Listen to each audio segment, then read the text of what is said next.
क देबे जान। अरे हमरा आगे के हुजे बहनी दबंग हो, तोहर कसम जानियो के कहत खत्म हो। दोबारा से जदी तोहर मेल हो जाई, दोबारा से जदी तोहर मेल हो जाई, मार दे हम गोली भले जेल हो जाई। लैला बिना मजनू जे अकेल हो जाई, मार दे हम गोली भले जेल हो जाई। मार दे हम गोली भले जेल हो जाई।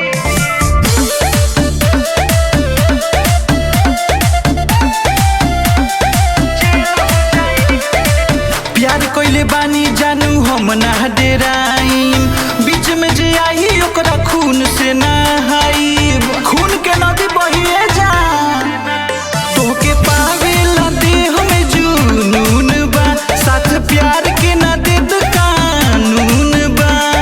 देखो तानी इहा अब झमेल हो जाई, देखो तानी इहा अब झमेल हो जाई, मार दे हम गोली भले जेल हो जाई।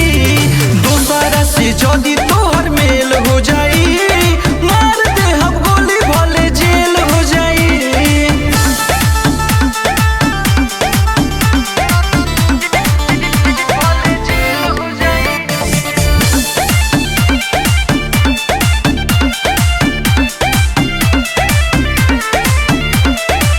तोहरा के चाहिए हम जान से भी ज्यादा, सूरज सजनवा तो से करे ले ई वादा।